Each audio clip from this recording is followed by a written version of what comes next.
Ladies and gentlemen, welcome back to the Reseller Locker Room, episode number 56. Joining us tonight on this episode is Paige, the 1 foot flipper, followed by the Locker Room boys, Chris, Easy Pickens, Alex, Beard King Picker, and my name is Ben, the Rocky Top Picker. Welcome back to the Locker Room, and welcome to the Locker Room, Mr. Paige. Hey, hello. Thanks for having me on. Yeah, what's up, man? Absolutely, man. We've been kind of scatterbrained over the last 6 months. We've been wanting to get you on here a lot sooner, but glad that you're here with us. And I'm glad to be here. I think this is only the second podcast I've ever done. I don't remember who the first one was. That must have been a good one. Yeah. Yeah, must have had a lot of people watching it. Yeah. You've kind of dropped your standard by coming on here, man. But anyway. All right. Well, fellas, we're not going to waste any time. We want to be able to get as much info from Paige as we can. So if anybody's got some questions, one of you pick who goes first. Go for it. Let's just start talking about how you got into reselling in the first place. Okay. Well, I had resold on and off ever since eBay, started, 1997 or so. I had resold on and off. And then for a long time, it became off because I made some bad personal decisions, got my bank account locked out for 5 years, that sort of thing. Wow. Well, it can happen. You write a check and it bounces and you don't take care of it, and your bank account, and you get listed by check systems, and you can't have a bank account for 5 years. So, wow. Okay. I can't believe with the quality of the people in this room that none of you have ever heard of that. Nope. I haven't. Sorry, man. Okay. Anyway, that was 27 years ago or so. Okay. But anyway, then I resold on and off. I would sell CDs on eBay when I was a hotel clerk. I had the overnight shift, so I could just list CD after CD after CD. And then eventually I found myself, oddly enough, working at a collectible card and baseball card game store. Nice. The reason I found myself working there is because I had lost my lifetime job that I'd had my whole life, pretty much, right before my daughter was born. And when she turned 5, I needed to get back in the workforce, and the guys at that store said I could work her exact school hours. Nice. And I started running their eBay, and they were all amazed, including, the owner, that somehow I was better than all of them at it. And then after I lost the leg, I immediately went into full-time selling. Okay. Good response. Who's all right. next? I got a question. So maybe this is known, and maybe you're not comfortable talking about it, but could you share with us what happened? How'd you lose your leg? I guess that's what I'm trying to ask. Okay, yeah, I have to tell this story all the time. I'm perfectly comfortable with it. I got a bacterial infection that I didn't know I had. I thought I had the flu or something. And, I just got really sick. I thought I had the flu until I suddenly couldn't breathe and my mind was getting foggy and I kept wanting to run from one room to another. And my wife called the ambulance. They took me in. They put me into a coma. I woke up a couple of weeks later, minus a foot, and then they kept chopping it off higher and higher to catch the infection until they finally cut it off above the knee. Wow. So it's more than just a clever name. Right. But I think the name has definitely helped me. Yeah. The name in the story definitely helped me. I don't think I would have been second only to J-Ride and coming out of nowhere last year without having this name and story. Oh yeah. Yeah. Definitely, man. Definitely. So you talked about you only started YouTube a year ago? I started YouTube on January 1st last year. Oh wow. I didn't know it was. I was monetized within a month. Wow. I took off like 2.5 weeks. 2.5 weeks into YouTube, I took off. I had a couple thousand subscribers at that point. Did you just have one video that really hit in the very beginning? Yeah, my first or second, I think my second video, which was bad, has 70 or 80,000 views at this point. Oh, wow. And it has taken off several times. Huh. And all I think it was called is How I Sell $10,000 a Month from a Wheelchair. That's what it was called, and it's not very good. I didn't know what I was doing yet, but I think it's the title that did it. Yeah. Makes me want to. Yeah. Yeah, it's taken off several times. But the downside is I got so many subs from that video that never watched again, is that I'm still just constantly just losing. If I'm not posting content, I'm losing subs constantly. Yeah. And every time I post something, I remind somebody who never watched me again, oh, who's this guy? And I'll lose like 2 subs the minute I post any video. I guess that's kind of the downsides of one video really going viral, that happens. That people will subscribe for that one video and then they don't watch anything else after that. So Yeah, but if you get monetized off basically 1 or 2 videos, then I mean that's pretty awesome. Yeah, that's How many great. videos did it take, Paige? Well, I think I had about 7 out by the time I was monetized, but the second one did it all by itself.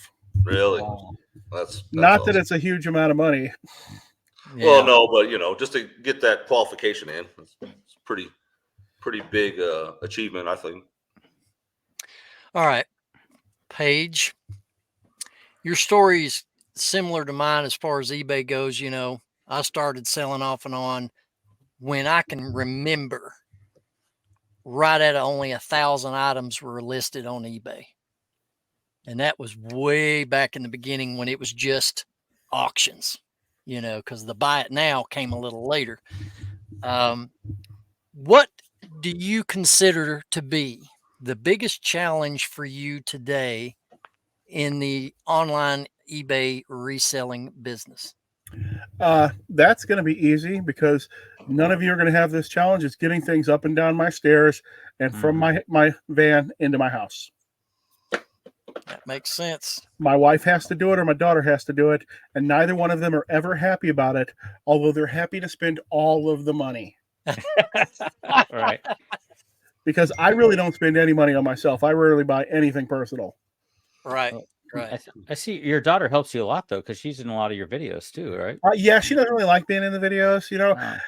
I think every kid her age wants to be a YouTuber except her, since she's actually been around it, so she doesn't want anything to do with it. But all her friends are jealous and in awe of the fact that I have thousands of subscribers, because they've all got like 12 subscribers. Yeah. Well, my daughter's still into being YouTuber, so.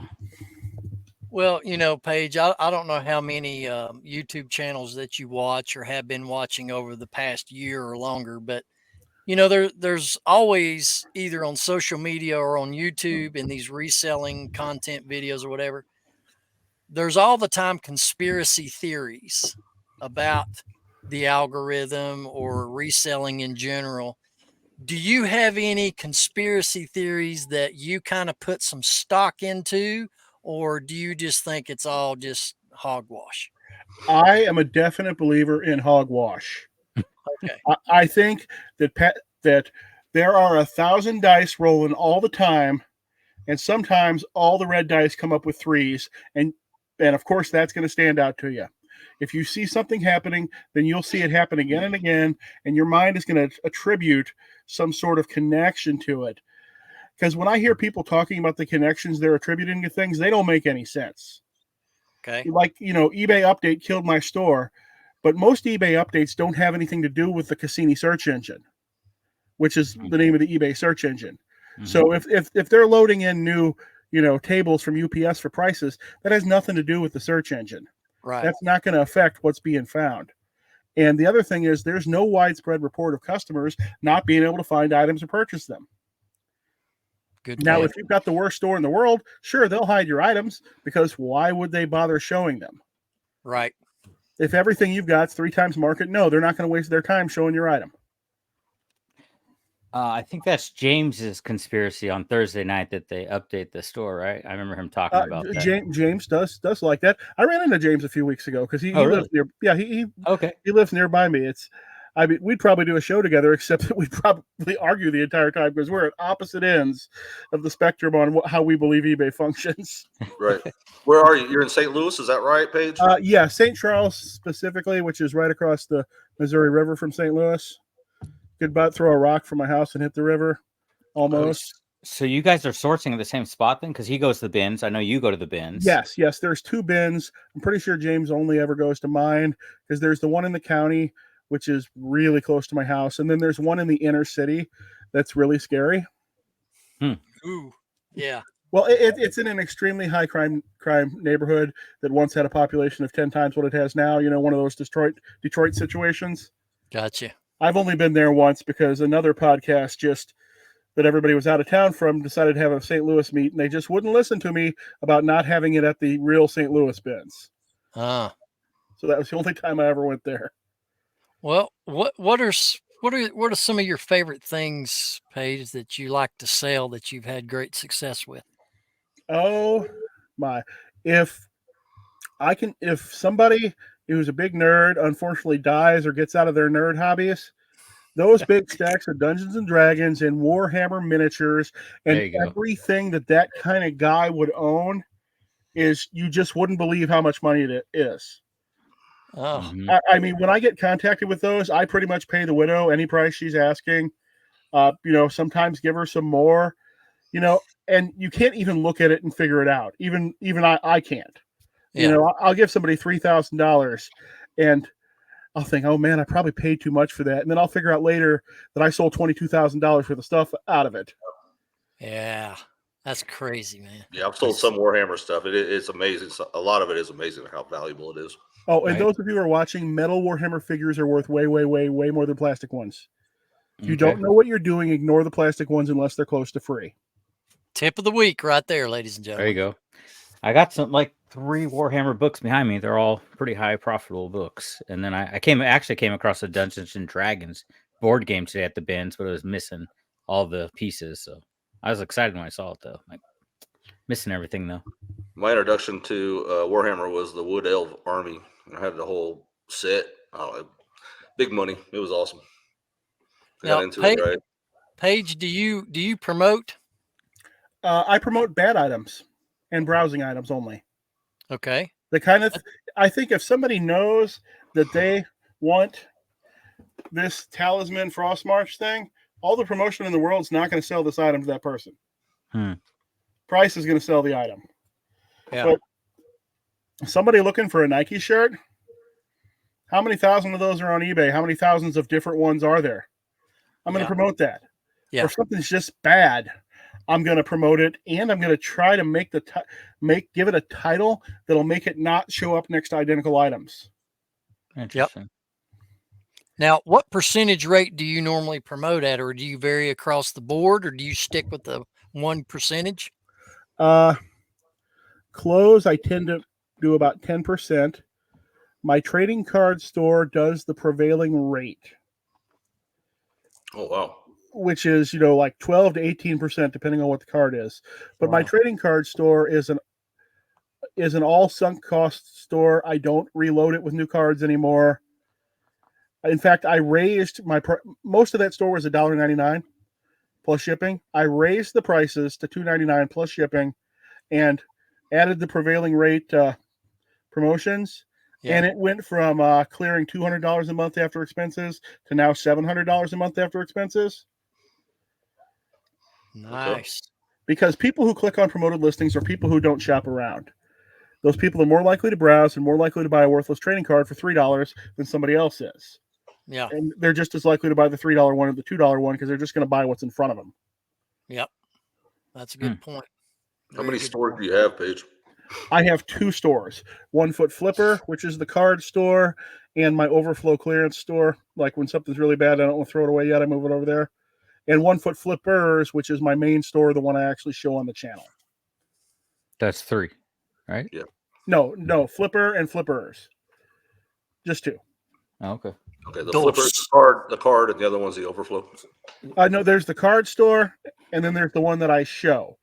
The card store sometimes gets items that I pull out of my main store because they're bad. Oh, okay. Because I don't want low sell-through rate or bad items clogging down my main store. While everything in my card store is bad as far as I'm concerned. I should start a card store for all my 80s and 90s baseball. Just put them at $1. I don't think you can make those. I don't think there's anything you can do to make that work. Yeah. I don't know. Just light fires with them, I guess. You can eat them. I had a poke. I've eaten quite a few baseball cards when I worked at the store, and the 91 Topps gum is better than the 90 Topps gum. Both disgusting. And you can bend them and put them in your bicycle spokes and make a motorcycle sound there, Alex. Oh, the cards. Yeah, I could. Yeah. I Yeah. actually had 3 packs that I just sold for like $12 for. I bundled them together, but they were unopened packs. So Yeah. from the 90s, sold for like Cool. $12. But And just Paige, think, you could open that pack from the 90s that you Mhm. paid $4 for, and you could find a $2 rookie in there. yeah. Yeah. I mean, Make it I've hay, had these boy. things since I was a kid, so I just keep moving around. Everywhere I move, I take them with me. I'm like, I just can't get rid of them, even though I know they're all worthless for the most part. So I kind of have to go down the list of procedures page with you real quickly. All right. And I'm just going to rattle them out, and then you can just hit them one by one. Markdown sales, end and sell similar, or sending coupons. Just address those. What do you do in those cases? Okay. I found coupons are completely worthless and a great way to wreck your store. Especially if you're doing like ADH Dave does and you're pricing your items up and then sending out a coupon code. That's the exact wrong way to do business. That's not what he's currently doing, but he was doing that for a long time. Here's what I do. I price something appropriately in the first place. Every day, and then every day I look at all my listings, everything that's going to end that day, that's not a quantity listing, I end all of those items. Then I sell them similar at 3% less Mm-hmm. with a minimum price, and I do keep raising the minimum price. And once stuff gets the minimum price, I kick it over to the card store where it can sit for a while until I decide to throw it away. Okay. Very good. So you Wow. do that in place of doing a markdown sale, 10% off, 15%. I do not do sale events whatsoever. Okay. I did one sale event when I was trying to get some money to cover the copay on my most recent prosthetic leg because I had the money, but it was all tied up in CDs, and I didn't want to, take the penalty. Yeah. That's the only time I've ever done a markdown sale, and I found nobody uses coupon codes. Mm-hmm. Right. And I've tried buy one get one free sales too, and I find that 90% of the people don't take the free item. Yeah. Well, makes sense. How many items do you have in your goods store? 17 or 1,800, and 11,000 in the other one. Holy schmolies! Wow. Oh, 11,000 in the card one? Yes, the card one is continually full at all times. Wow, that's crazy. That's a lot of items. So do you have do you use basic store on those, or what Yes, level? they both have the basic store. That's why it has 11,000 in it, because you get 1,000 plus 10,000 select categories.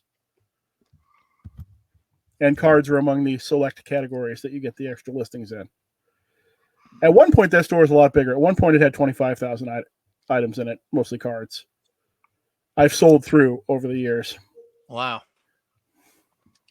Well, so when you got into reselling, you said you started with CDs. Were there personal items, or that's just something you started sourcing because you could find them? I would go to pawn shops and I would offer to buy all their CDs and all their Nintendo cartridges for $1 each. Mm-hmm. Most of them would tell me to get out, but some guys said, "Oh yeah, sure, take all of them. I've got more in the back." And I'd be sure to say, "I'm not paying for the Duck Hunts or for the Marios."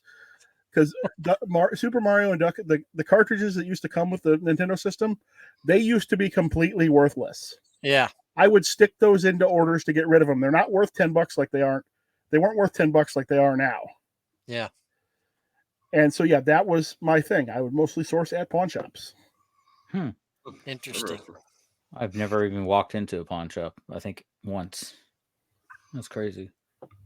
You can find some good stuff. I mean, in 97 and 98, most pawn shops didn't have the internet. They weren't selling things on eBay. Every time I walked into a pawn shop, it wasn't to buy anything. Must have been stuff there.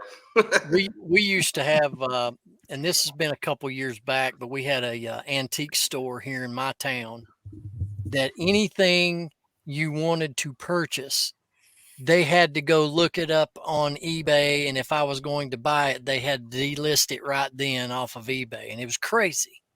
But that's another avenue to sell. I mean, but I said that to say this: they're out of business now, so I don't know what the deal was, but yeah, they should have been making a note to take it off afterwards because it looks bad when they're looking it up. Yeah. Yep, losing sales. Other than pawn shops, I know you do the bins and yard sales. That's pretty much how you do all your sourcing. I buy overstock of weird and promotional items from the owners of several card stores in my area. Okay. And I pretend it's more than it is because they're not supposed to be selling the stuff. If that makes any sense. So it could be any of the 45 stores in my area. I know the manager of every single one of them. So if you're watching Wizards of the Coast or Pokemon Company, you don't know where this stuff is coming from. Could be any 45 of those guys. Wow. Anyway, it's several. When somebody unfortunately dies and the connection gets to me, that's when I buy that entire collection from the widow or the family. Mm-hmm. I haven't had one of those in a while. So, and I can't really say that I would. Well, if somebody unfortunately does die, I would like to get found. I don't want to wish anybody dead. Yeah. Yeah. We got you. I got you. That's the best way to buy stuff. Just buy out a whole collection of things, Oh, and the other thing is in the older days, I would go when they had regular coin-operated equipment auctions. I would go there and I would buy arcade games, and I would either part them out on eBay if they weren't worth repairing, or I would repair them and sell them. Whole arcade games, stand-up Yes. arcade games. Wow. But that whole auction scene has fallen apart because they finally emptied out every warehouse in America and every arcade. Every arcade is done closed by now. Every place that was running games and still had a warehouse full from the 80s, all that stuff is gone. So that whole scene is just gone now. Yeah. But that used to be a really easy opportunity. Wow. Well, we've said this on this show before. Sometimes, you got to learn how to pivot because the market changes. Demand for items change all the time. So what was hot last year, 6 months ago, whatever, changes. So what else you got, fellas? Have you reached reseller Nirvana yet? I believe the title of one of my most recent videos is that I accidentally reached reseller Nirvana. Backwards or the opposite way. I was trying to figure out. Yeah, I got around it. Well, I filled up my main store with items that weren't collectible. So now I have to wait for something to sell to list one item. So I'm selling one item for every item I'm listing. Okay. Let me ask you this.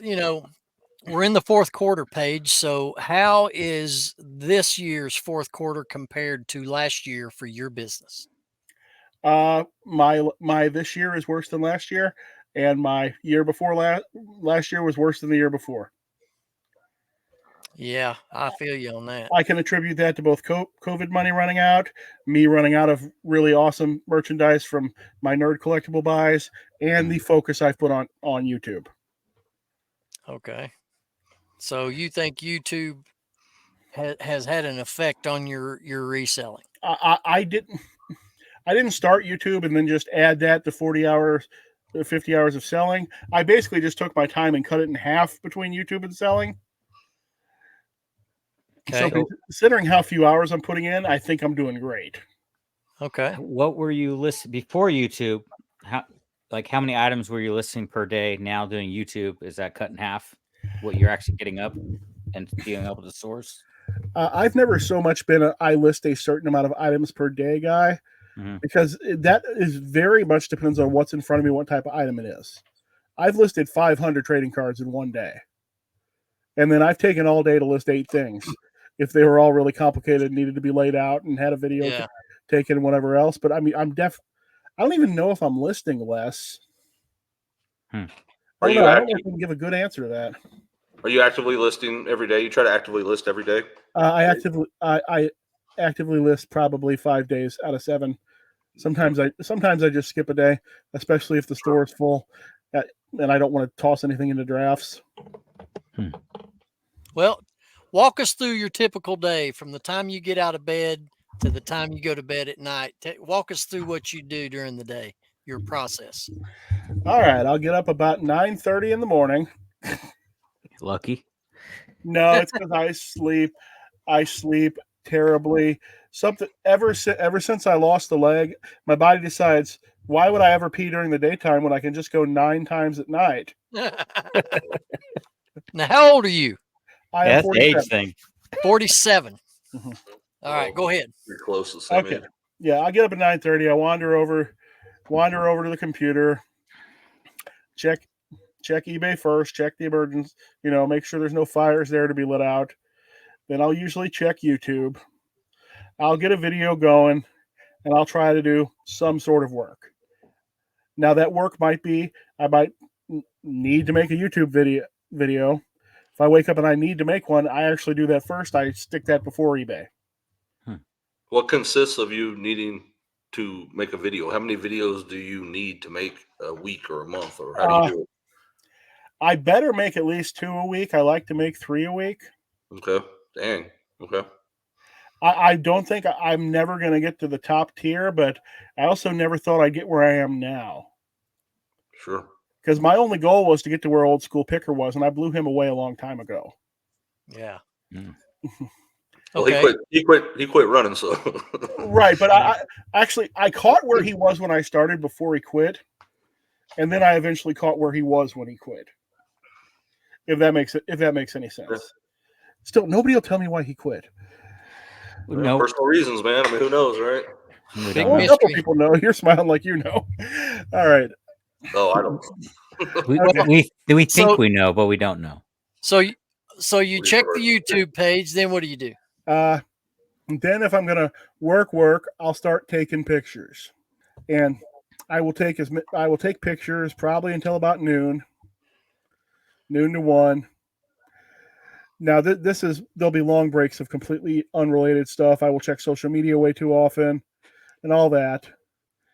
Then after I eat lunch, that is when I'll actually start listing off those photos. I used to bump back and forth and take pictures for about 10 items and then list. I find I get a lot more done if I just take pictures for everything in sight and then list.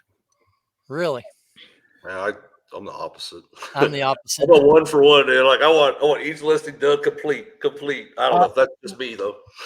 I think part of it's a weird thing. The iPhone 15 doesn't like to show the photos up at first. It likes to let them bake in the phone for about 5 minutes before it'll show them on the computer. Oh, So Oh, that wow. is what has trained me to stop taking the pictures and then immediately running over the computer, because I'll take 30 pictures, I'll run over the computer, it'll show 3. Oh wow. Okay. And then it'll take 5 or 6 minutes before it'll show me all the pictures. I think I'm on iPhone 11, so I guess I do it all from the phone though, for the most part, unless I'm adding a video. If I'm adding a video, then I'll add that to the computer because you have to. But Yeah, and I don't do anything on my phone for eBay whatsoever except for pulling orders. oh really? Mm-hmm. I have And take it pictures. shows up in some of my videos. I have some pretty excessively complicated packing and workstations and listing stations. Like there's 3 monitors down here at the packing station. There's 3 of them upstairs at the listing station. I've got, scanning guns and all sorts of attachments to them. Okay, so I make my listings. By the time I'm done making my listings, then I will go downstairs and I'll pack stuff up. Unless I've only got like 4 or 5 orders, then I'll just skip the entire day of packing. Reason being, since I do videos, I got to show all this stuff that I'm going to pack. Mhm. yeah. And I'm not going to do a packing segment with only 5 things. So I'll just wait till the next day. That's why I've got 3-day handling. Do you do post office pickup, or do you go? Do you No, take a run every day? my wife takes everything out with her every morning. Oh wow. I can't trust a post office pickup. I can't leave it outside. My front porch is directly at the street. Okay. Yeah. And I live in one of those. My neighborhood overall is a great neighborhood, but I live in the worst part of it. Okay. So Yeah, I got plenty of sketchy foot traffic on my Yeah. particular street. Yeah. So I can't put a bunch of packages out and hope the mailman's going to pick them up. That's Gotcha. unfortunate. All right. All right. And then in the evening, I generally either edit video or mess around on the computer. And that's about it. What Okay. Don't about have to list more. when are Do you ever sell large squeezing? items? Sorry, go ahead. Alex. You're fine. Just Go ahead. curious. You ever sell? Do you deal with large items, Paige, when you're sourcing, or do you kind of more stick to the smaller stuff that's easier to handle, or how's that work? I occasionally make the mistake of getting a large item. Usually I am sad I did. Me Got too. some sort of floor steamer in the other room right now I wish I wouldn't have picked up. Now, when I get when I end up with a set of golf clubs, if the bag doesn't look good enough for somebody to, I might just leave the bag at the garage sale. Yeah. Yeah. I got you. Okay. I've But done that before. I'm trying to avoid large items unless they're very valuable. Yeah. Because I know I'm going to hear about it from my wife for her having to carry it. Down the stairs, Yeah. upstairs to the post office. Yeah. Or the UPS, right? Yeah, and I'm going to have to Frankenbox for it. Ever since USPS ground became the standard, I'm scrambling for boxes all the time. Mm-hmm. I know. I love sitting priority, man. A lot of people don't like priority, but I love priority because I'd have a whole assortment of priority boxes to choose from, and I'd always put that, charge the customer. Go ahead. Apparently, if you don't have every size box made by man, that doesn't make you a good reseller. If you don't keep every size available to you, so everybody who says that, they must be perfect. But I digress. For any large box, I'm always scrambling. I had to ship a RC car this week from Radio Shack, so it was it was like 1/8 scale. I think it was big, but it's 23 pounds, 23 inches long by whatever. And I had to do some Frankenboxing for sure, but I made it happen. Ben, do you feel better about yourself now, Ben? Oh, I'm not finished. I didn't spend $20 on a box, though. Dude. I'm just messing with you. Next time. Hey. Anyway, we are talking with Paige, the 1 foot flipper, very successful channel on YouTube. You want to go check him out if you have not checked out his channel. Right now, though, gentlemen, let's move to our first segment through the show, and that is the find of the week. We got that going on, and we'll get lined up. Who wants to go first? The find of the week. Who wants to go first? I got one right next to me here. Take that. I'll go second. All right. I found this at the Goodwill bins. I believe it's 1983 Dungeons and Dragons. It's missing a few pieces, though. Wow. I found this with Jason Luck. He's only said he saw this 3 times before. So you better go buy a big box for that sucker. I think he manifests that stuff, dude. That's so cool. Yeah, so it sells for up to $150, but depending on how complete it is. There's a big bat that goes on the top here, and I'm looking at pictures too. There's a ladder I'm missing, but on the low end, I'm thinking 50. I'll probably list it around $100 though. That was a bins. Yeah, it's at the Goodwill bins, and it was sitting. It was sitting for a while. People were just passing it up. So I'm like, nice. You said it was Dungeons and Dragons. I wouldn't have known that, but I wouldn't have picked it up one way or the other. I would have picked that up. At least looked at it. No, it's cool. I didn't know. Jason knew it was Dungeons and Dragons. I had no idea until I had to look it up. But he's like, "That's Dungeons." He knew right away what it was. I don't doubt that one bit. Yeah, I didn't recognize it as Dungeons and Dragons, and I've been playing since I was 12 years old.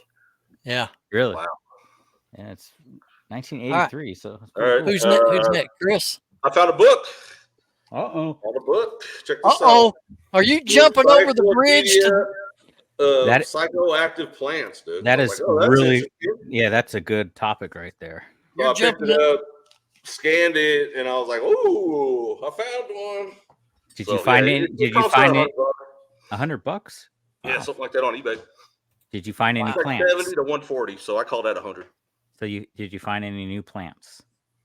I haven't even opened it yet, honestly. You haven't researched it? I didn't even open it, dude. I didn't even open it. We're already known for it, so might as well talk about it. Chris is going to show up at the next 127 with all these weird plants.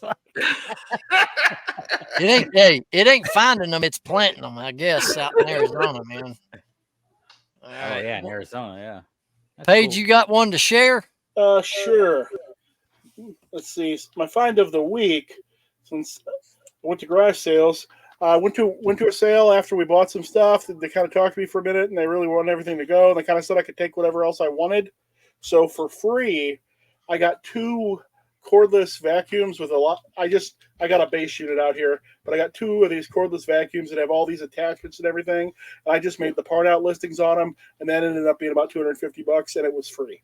Nice. Yeah. I find vacuums like that in my alleyway, man. Same thing. I'll just pull the canister off if nothing else, and part it out. Yeah, they sell. Well, You know, guys, the last several weeks since I made that vintage toy buy, I've not been going out sourcing because I've got enough here to catch up on. But this is the from Mad Magazine. I forget his name, Alfred Newman, I think. Yeah. And I got a bunch of Super these cool. figures. They're loose, but the funny thing is, you know, in that bulk buy that I did, I got 50 cents in every item because there was over 1,300 pieces. Man. But this is listed $25 for just this little vinyl figure. Make your screen big. Check it out. Huh? Make your screen big so we can see it. Yeah. That's cool. That So is he's cool. got his I've never seen kryptonite. that. Got his Converse on. Yeah. Cool, man. So I got a bunch of these. So about $25 list. You got a bunch of them. You have a bunch of those particular ones? Really? Well, Superman, and then very he's in other costumes as well. There's a whole collection, a series of them. So I'll list some individual, and then I'm going to group some up and sell them in lots too, because I like the necklace. It's like the kryptonite necklace or something. Yeah, it is. It is. That's cool. All right. Well, gentlemen, next up, we're going to move to sale of the week. Who's up? I'm trying to find. I sold the book. Let me find it. Okay, I sold a 1949 Masonic Lodge Bible for $67.96. I think I showed it as the find of the week probably a while back. Yeah. I think I had it listed probably maybe 100 for a while. And it was at 79. I put it on sale and it sold $67. That's cool. Sweet. You've sold some of those Masonic or a Masonic couple of Bible before or something, haven't you? Yeah, I've sold them before. I have another one to list. After I sold that one, I have a backup to list it. So Okay, so I Legos. was clearing out my Lego shed recently. What was left of it? Because basically, I cashed in all my normal Lego at Bricks and Minifig last summer. So recently, I was going back to the shed, and I had all these Bionicle Lego parts. So it's this special series of Lego that are different style, shapes, and pieces, and all that. Anyway, listed 5 pounds for $150. I got an offer for 115 today. Took it, man. I maybe had $10 into that lot. So that's awesome. There's no figures in there, right? No, it's just loose pieces. Okay. That was it. So. Oh yeah. Just like that, I just weighed it, and that was it. So I'm gonna make about probably $80. I guess after it's all said and done, 80 or $90.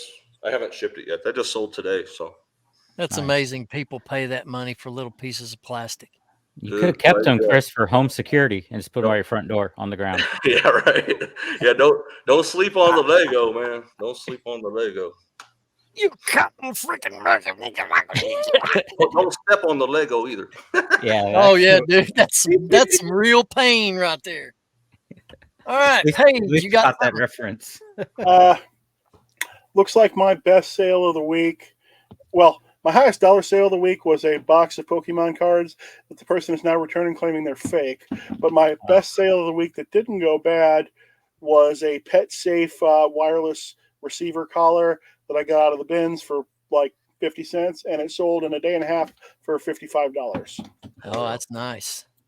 I've sold those before. Gotta love the bins. Yeah, buddy. I wished I had them. How often, Paige, are you hitting the bins compared to like? I've been going a lot recently. I've been going 2 to 5 times a week. I'm kind of almost full, so I got to slow down again. But I also live about as close as you can live to them. Okay. Because it's a 9-minute round trip, and it's all highway. Wow, that's awesome. And ours is at a place where nobody lives around them, so you got it's 3 miles of blank highway on either side of it, so you can't live any closer than where I'm already at. Yeah. All right, let me share what I got here. So this is a Macho Man Randy Savage Slim Jim Collector Series 2021 desktop display for Slim Jim. Had this for a while. I went down on the price a little when they started flooding it on eBay. Took an offer 93 plus ship on Macho Man. Oh yeah. Ooh, yeah. Weren't those listed at 500 in the beginning, but then it got totally flooded? Yes. Yeah. Yeah. That was the last one that I had because I've had like 3 of them and gone. Is that the All the right. last one you said? That was the last one. All right. Pitiful sale of the week. I like that better than the music, just the in the background. Yeah. Let's All right. see. Who's going first on this monstrosity? I'll go ahead. All right. I kind of alluded to it before, but I sold a sealed box of Pokemon cards for $113, and the guy got them, opened up 2 packs, said, "These are fake. I'm sending them back." You I don't open- know if they're fake or not, but I know I'm going to get a box of fake ones back. Oh, that Wow. sucks. And then because I've got a card store, I've always got $3 Pitiful sales every day. Yeah. I was gonna say I have Pitiful sales because I sell books, but not $3 books. Hey, Lordy. All right. Who's got one? I sold this DC comic for $680. Looks cool, but only $680 for the comic. Plus shipping or with free ship? No, plus shipping. $6.88 for shipping on that one.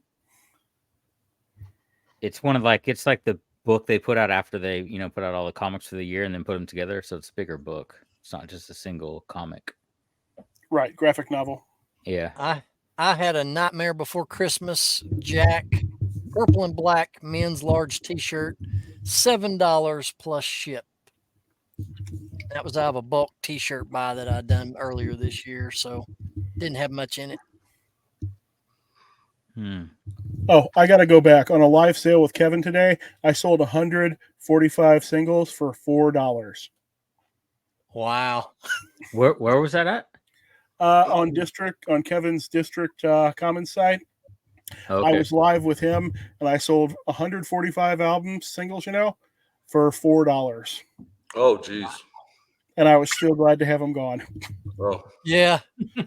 That's about the only silver lining in a sale like that is glad they're gone, right? what genre was it? Like random? Oh, it was like all 60s stuff, but not the good stuff.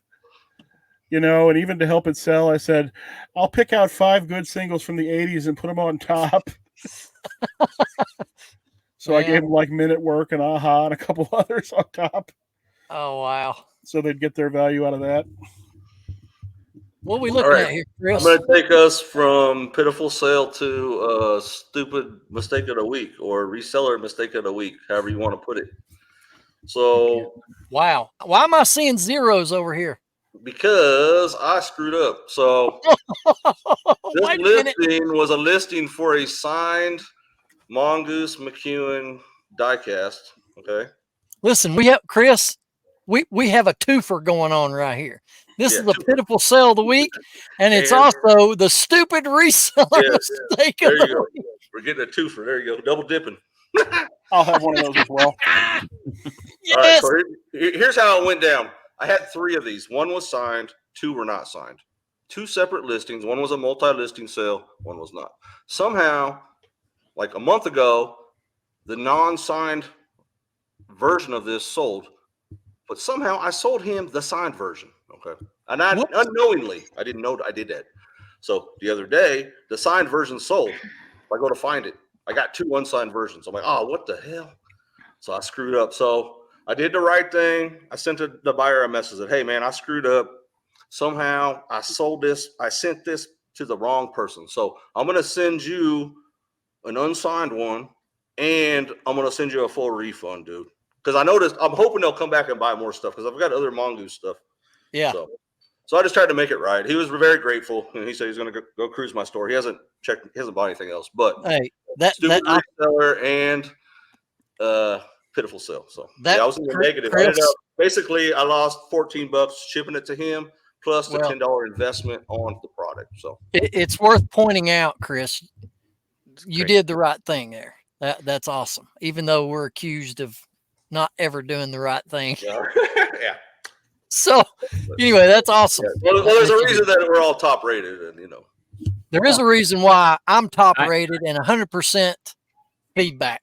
Yeah. I just got a rewarded from eBay themselves for the best customer service, and they sent me this glorious trophy here. The top Wait a minute. best customer service on eBay. Hold on a minute. Let me give you something. You deserve this, dude. Let me give this to you. I got one of those last time. Yes. Awesome job. eBay sent me some plants and a planter once. Any of you ever experienced that? Some what? eBay sent me like this. eBay has sent me things multiple times. Yeah. I'm not exactly sure why, but one year they sent me like these 3 little pots and seeds that you plant in them as some sort of thank you. And then when they were trying to develop their own card supplies, they sent them to me to get my opinion of them. Mm-hmm. Never got any of that, bro. I think it's because I've got that video about how to ship cards on eBay, and it's got like 30 or 40,000 views. Yeah, there you go. That's awesome. That'll help. Yeah, All right. They send me as the stuff I buy from them. Okay, to follow up Chris's story, I sold a $7.50 vintage Nintendo magazine, but I shipped them a $33 Nintendo magazine. Oh, shoot. And that was the one that I talked about last week where someone was asking me questions about that. So they messaged me again. So I went to go look for it, and then I discovered that mistake. The buyer never said they got the wrong one because they got a $33 item. $7. Now I'm in the process of trying to ask them if they would send it back to me. I'll fully refund them, and then I'll send them the correct magazine. So I would give them their $7 back, and then I'd get my $33 item back. It's going to be cricket smell. Tell him, Chris. I said a $75 bet on a $25 sale. You think that person ever responded to me one time? No, they're responding to me. They're just asking who's going to pay the shipping. So I'm like, well, once I get the item, I'll refund them the shipping and the item. I just want that item back. Oh well. So I'm trying to get them to open a return and then send me the wrong item that I accidentally sent them. Yeah, you may have a 50-50 shot there, bro. Right, gonna happen. And then I'll just off eBay. I'll send them the other magazine. Yeah. Okay, I've got a screw up of the week too. All right, Paige. I bought plush from ADH Dave's high-end plush auction. I heard about that. That's your first mistake right there. That was a mistake. And I didn't go into it as an idiot. I was comping things as I was going along, right? But then I get the stuff, and all the comps had evaporated. The anime figures had dropped from being worth $30 each to being worth $10 each by the time they got there somehow. I don't know if they're all wearing Halloween costumes or what. Wow. And the supposed high-end bears all had 0 solds, and Dave was just making prices up. I think I paid $92, and I don't know if I'm going to ever recoup any of that money. Oh my God! So Dave was making up sold comps, or you were looking at the sold comps? No, I didn't comp. There were 2 I bought that I didn't comp because they were just one of a kind artisan bears, but there were no solds on the entire artist. Oh. So it was just a case of Dave thinking the way he does that you could just make up a price, and he's sitting over. He's sitting over there saying, Dave is sitting over saying, "Boy, I'm glad that stuff's gone." But the same guy also sent me like $600 worth of posters for $35, and spent $30 to ship them to me because he shipped them in multiple orders, in multiple boxes for some reason. You're kidding me? Nope, multiple boxes. Wasn't it on a video? I remember posters a long time ago. It was maybe an old video. I probably mentioned. I mention every time I sell one of those posters. I was like, "Yeah, thanks, Dave, for another one of these $50 posters." Well, all right, I got a question I've been wanting to ask you. The Jegs hat reminded me. So I know you're kind of into cars, vehicles, but I've seen your truck, man. It's like a Dakota Roadster truck. Tell me about your truck, dude. It is a 1986 Dodge D50 made by Mitsubishi. That's the last year of the body style. It's an excessively rare truck. I had one when I was 19, and I had chopped the roof off that one and I did the whole full 90s stupid on that one. Okay, low rider truck, mini truck, man. Yeah, this one I only did the bare basics.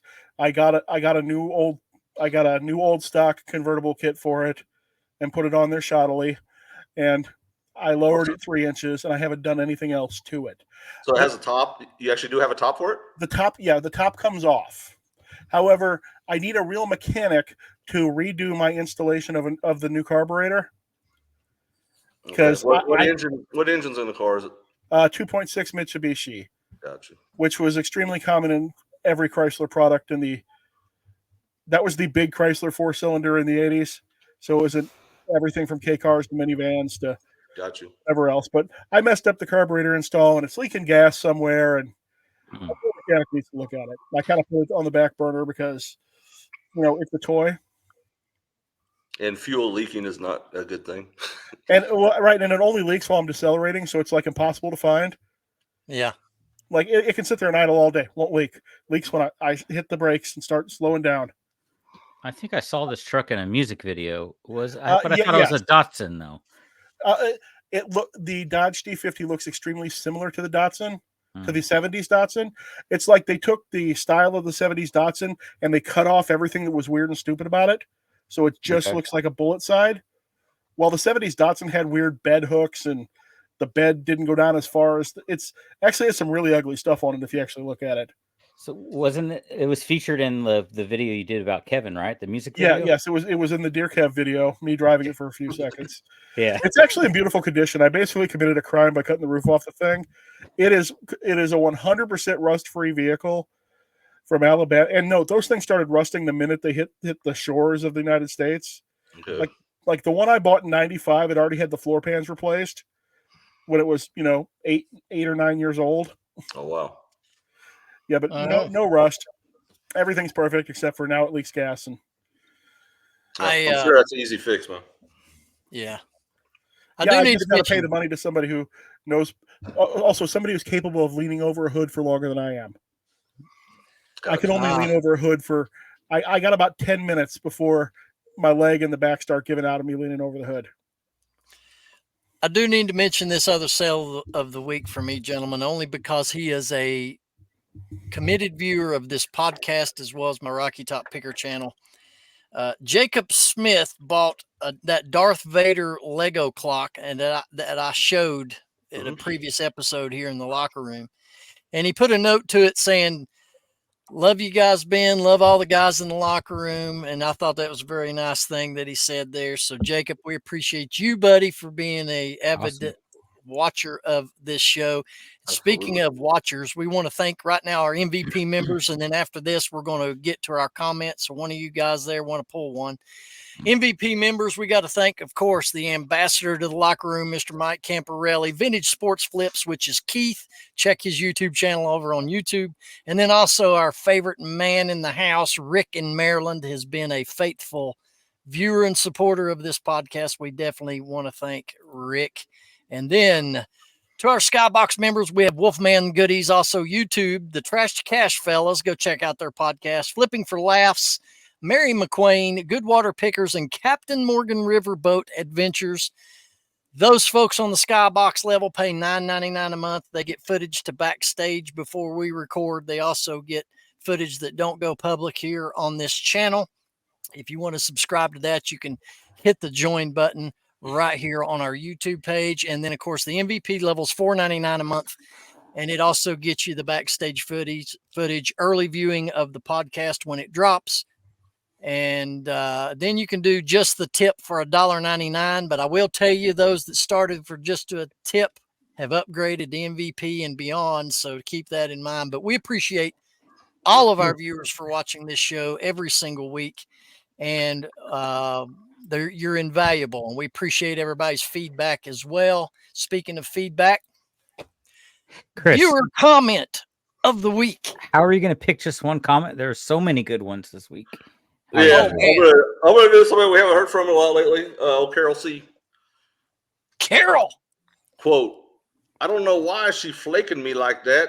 Interesting Ben speak." I don't even know what that means. What's that mean? What? What? She was quoting you, I guess, from that episode. I just thought it was funny. She was like, "Interesting Ben speak." I have no idea. I know there was a comment. There was a comment to Ben about his time of the month, but I called it the time of the week. because you made some weird comment about that during that where's show. Where's that one at? I have no idea. It's pretty funny. But you know how this works. Any engagement is a positive as it relates to activity on your video, right, Paige? Oh yeah, that's why I make shorts insulting Pokemon people all the time, for that very reason. Just for the hate comments, huh? I ate a Pokemon card to short today or yesterday. I forgot what. I think it was yesterday. You ate it? All right, I ate look it. this up Well, right now. Well, I didn't swallow it. I was actually gonna swallow it, but I didn't realize how much metal are in those hollow cards. Oh my gosh! So I made That's it look like I swallowed it, at least with a cut. Oh wow, wow. But yeah, we do appreciate everybody's comments and like and subscribe. Chris, Alex, Paige, you all tell them about your channels. Let's start with Chris. Go check out my channel, Easy Pickings. Got some recent picking content on there. I have another channel called Easy Cruising. I do a local SoCal car shows. If it's something you're into, go check it out. Cool. Paige. All right, I am 1 foot flipper on YouTube. I'm also a 1 foot gamer on YouTube. That's the Dungeons and Dragons based channel. I've only got about 6 videos on that, but I do basically all flipping content and how-to videos and focused reselling topic videos. I basically do not do picking content at all. Yep. I just got a Beard King Picker as my reselling channel on YouTube and every other platform. Beard King Picker. Yep. And that's it. That's all I got. Book Dust Media. Don't forget to pimp that out. Well, that's not reselling content. If you're into reading books, you want to hear book ranting and nerd ranting, go over Book Dust Media. Book Dust Media. All right. I've got the Rocky Top Picker channel. I ain't done a video in a month, and I'm not really missing it. So, yeah. It's trying to get on my schedule once every 4 weeks, every 4 to 6 weeks.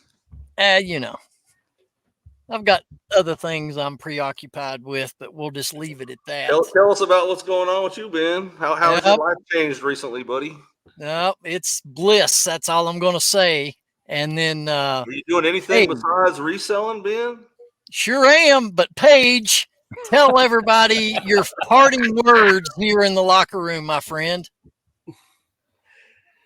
Oh my goodness. I never met a pineapple I didn't want to turn upside down. There you go, buddy. Okay. Any other parting words, Paige? That's all I got. I didn't know we were going to do that.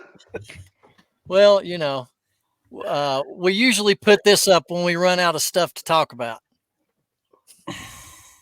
We have nothing. All right, Alex, you got anything?